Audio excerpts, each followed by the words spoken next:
So, Trevor, thanks for coming back in. I know last time we were able to sit down with yourself and Courtney. I know she's not able to be here today. So, are you comfortable speaking on her behalf? Yeah, definitely. Awesome. So, you mentioned last time the need for life insurance.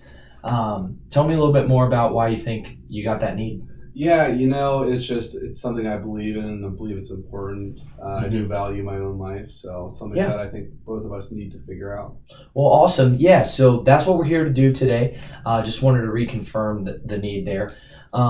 So, walk me through, Trevor. What does household income look like for the two of you right now? Yeah, so I make about $80,000 a year, and she makes about 200. Okay, gotcha. So typically, what we see in the unfortunate event of one of y'all passing away is we want to replace about 70 to 80% of family household income, which is 280,000 total for y'all. I recommend cutting the difference and doing 75%, which looking at it, bear with me, do a quick calculation here,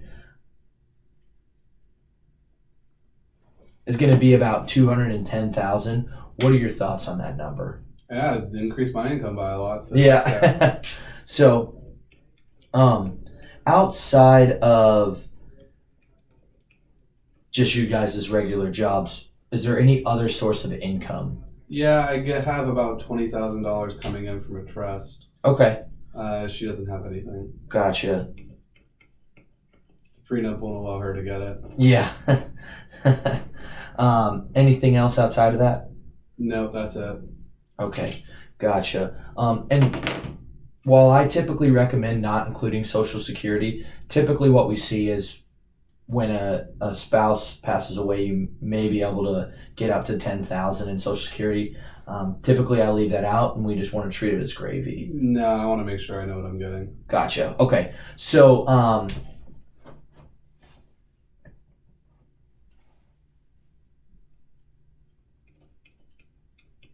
bear with me here while I do a quick calculation. So,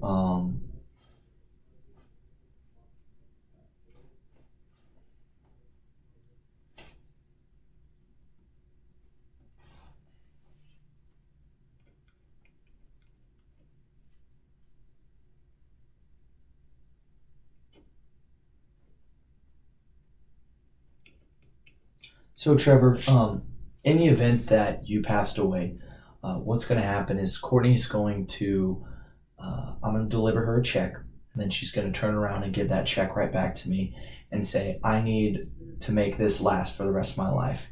And what we can reasonably expect is if we're able to spin off 5% of that each given year, that typically will cover the family income goal. How do you feel about that?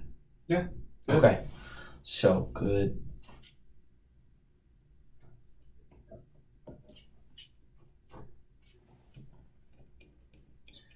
And any plans for kiddos in the future, anything like that? Yeah, probably 2 or 3 little rascals.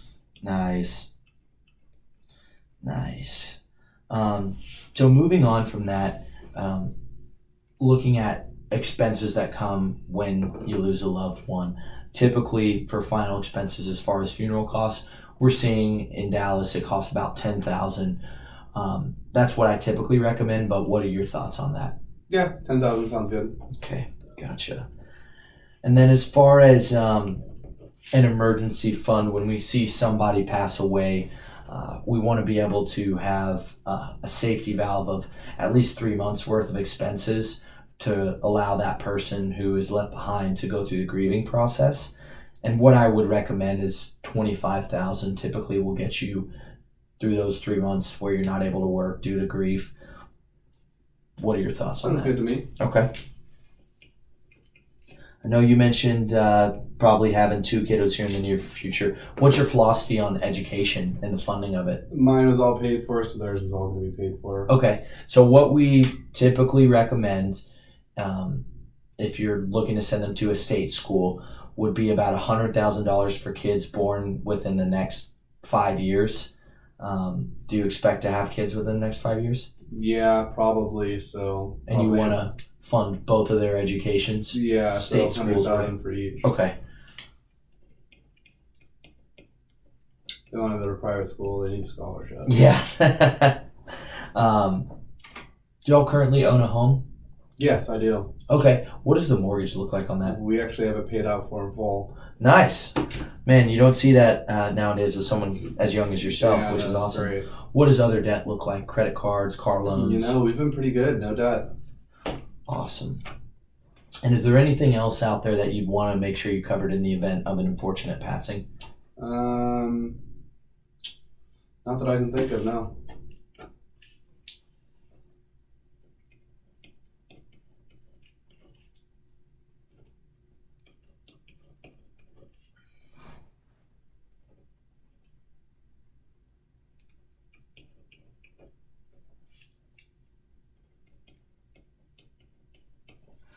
So, as far as liquid assets go, Trevor, what type of assets do you have out there that you'd be comfortable spending down in the event of an unfortunate passing?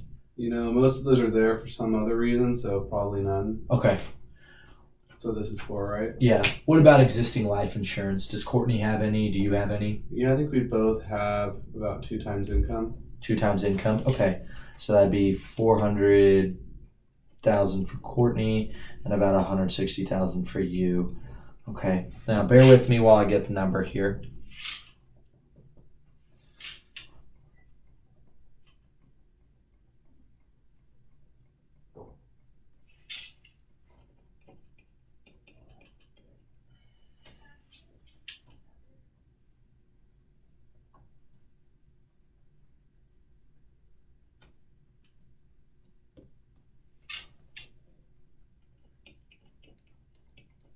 So when we total everything up, what the numbers come out to is we're going to need about 275,000 in additional income for yourself, and about 2.4 million for Courtney.